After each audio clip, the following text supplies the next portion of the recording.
Good morning, student. I am your SST teacher Niketan Kumar. Today we will learn chapter 2, the Northern Mountains. Northern Mountains के बारे में हम पहले भी पढ़ चुके हैं. Northern Mountain में मैंने यहाँ पे पिक्चर के थ्रू इंडिया के मैप में दिखाया हुआ है Northern Mountain किस तरह से फैला हुआ है, किस एक्सटेंट तक फैला हुआ है. इससे रिलेटेड मैंने कुछ क्वेश्चन भी पूछे थे,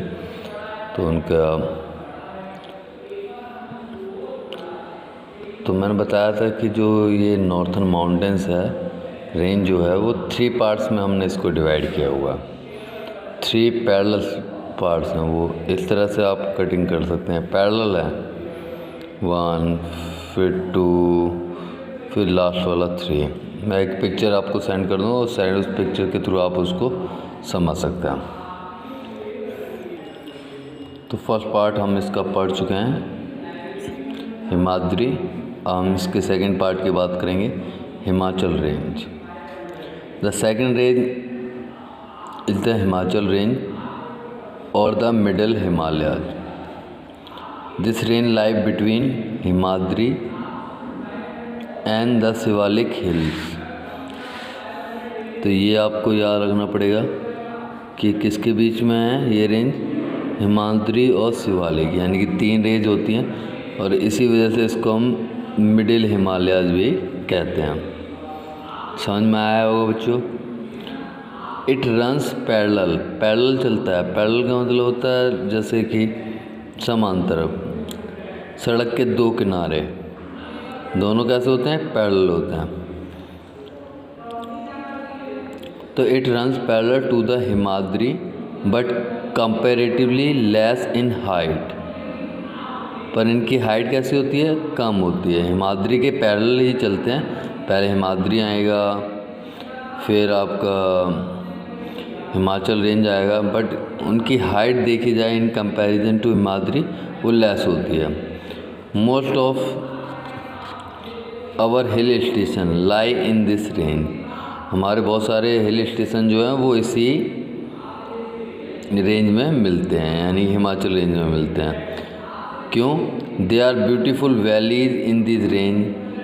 अगर यहाँ पे बहुत अच्छी वैलीज हैं, इसलिए लोग गर्मियों से हिल स्टेशन ठंडे भी होते हैं ये, और यहाँ पे वैलीज भी मिलती हैं. आप वैलीज से आप क्या मतलब समझते हैं?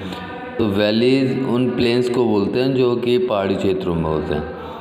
Some of these being is Kashmir valley, Kullu valley and Kangra valley. इनके नाम आपने सुने होंगे, कश्मीर वैली, कुल्लू वैली और कांगड़ा वैली. यहाँ पे आपको वैली का भी मीनिंग आपको समझना पड़ेगा, वैली क्या होता है. अब हम कंटिन्यू करते हैं नेक्स्ट. यहाँ पे कश्मीर वैली की पिक्चर भी दिखा रखी है, जिस तरह से देख सकते हो. और ये है जो ये प्लेन एरिया है जो कि फॉरेस्ट से कवर रहता है. Some important hill station located in this range are. तो आपसे ये भी क्वेश्चन पूछा जा सकता है, इम्पोर्टेंट हिल स्टेशंस. तो आप बताएंगे शिमला जो कि हिमाचल प्रदेश में है, मसूरी उत्तराखंड में है, नैनीताल उत्तराखंड और दार्जिलिंग जो कि वेस्ट बंगाल में है. अब करना क्या, आपको एक एक्टिविटी करनी है. The location of Darjeeling in the map. Map में आपको दार्जिलिंग पहचानना है कि कहाँ पे स्थित है, कहाँ लोकेटेड करता है. There are some important mountain passes like the Nathula and Shipkila in this range. तो ये नाथुला और शिपकिला जो माउंटेन रेंज है वो यहाँ पे माउंटेन्स यहाँ पे पाए जाते हैं. उनके हमें नाम याद रखने पड़ेंगे. तो इतना ही था यहाँ पे हिमाचल रेंज के बारे में. Mountain passes are known as la. Mountain passes जो रास्ते वहाँ से गुजरते हैं, जैसे वहाँ पे जो पहाड़ी लोग जो होते हैं, जो लोग वहाँ पर रहते हैं, तो पहाड़ों को ही क्रॉस करके सिटी या दूसरे टाउन या दूसरे विलेज में जाते हैं. तो उन पासेस को हम क्या वहाँ पे लोकल लैंग्वेज में बोलते हैं, ला. In the local language these passes were use by traders. और इनको ट्रेडर्स ही इस्तेमाल करते हैं. Indian exported silk cotton through them. यानी कि इंडिया क्या एक्सपोर्ट करता है, सिल्क और कॉटन.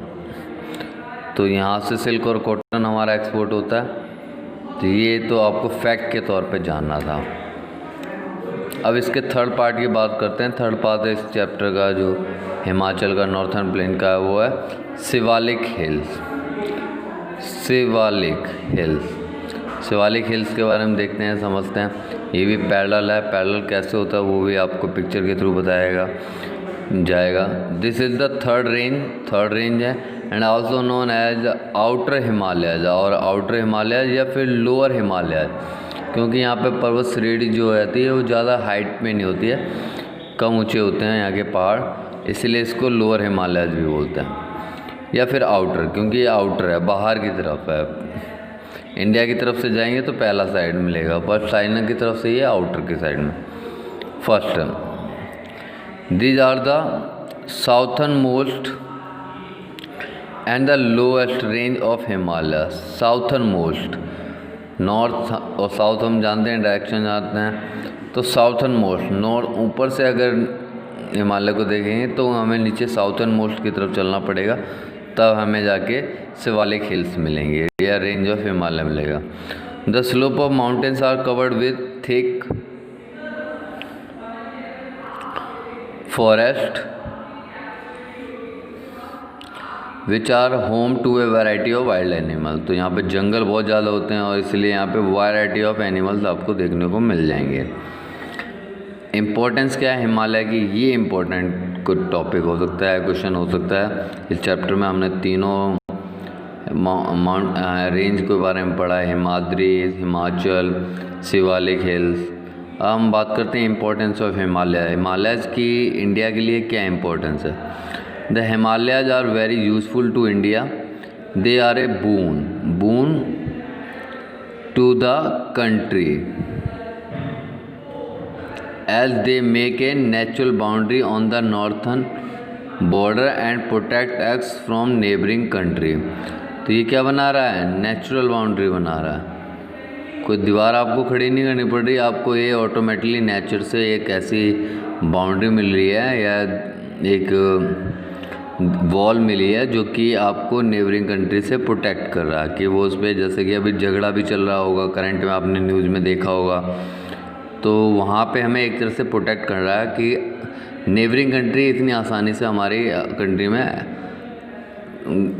शामिल नहीं हो सकता, दखल नहीं दे सकता, रोकते हैं। दे चेक द मानसून, और साथ में क्या करता है, ये मानसून को रोकते हैं। मानसून विंड्स जो दक्षिणी बे ऑफ बंगाल से उठ के जाती हैं तो इन पहाड़ों की वजह से रुक जाती हैं, क्योंकि ये कहीं ना कहीं उनसे टकराती होंगी वो bay winds, and cause rain in the entire northern plain, और जिसकी वजह से नॉर्थर्न प्लेन में बारिश होती है।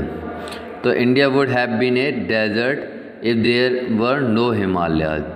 ये एक्सपेक्टेशन है, अगर इंडिया में कोई भी हिमालय नहीं होता तो क्या होता, यदि ऐसा होता तो कोई हिमालय ना होने की वजह से सारा का सारा इंडिया कैसा होता, एक डेजर्ट के रूप में होता। डेजर्ट हम जानते ही हैं। The mountain also protect the rest of the country from the icy cold winds from central Asia.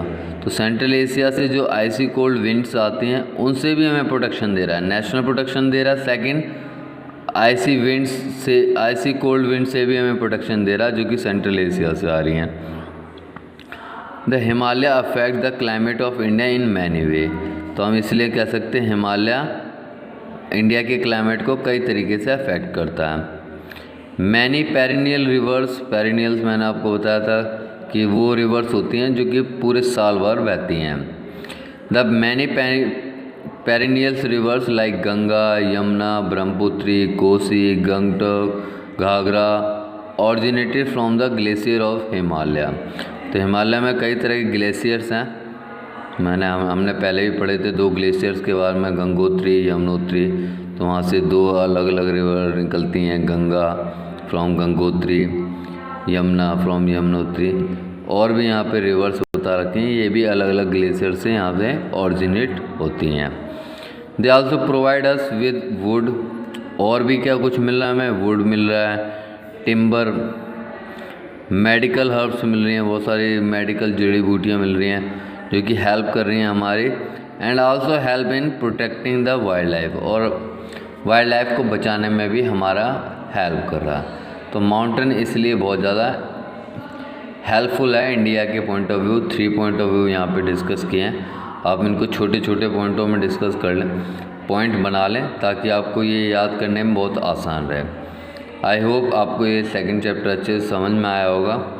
इसकी एक्सरसाइज करने की कोशिश करेंगे हम, मैं आपको बता दूंगा किस तरह से इसकी एक्सरसाइज करेंगे। उससे पहले मैं आपको कुछ यहाँ पे वर्ड मीनिंग वोकेबलरी आपको देता हूँ, ताकि आप उनका अर्थ या उनका मीनिंग पहले समझ लें और उनको नोटबुक पे राइट डाउन भी कर लें। Thank you, have a nice day.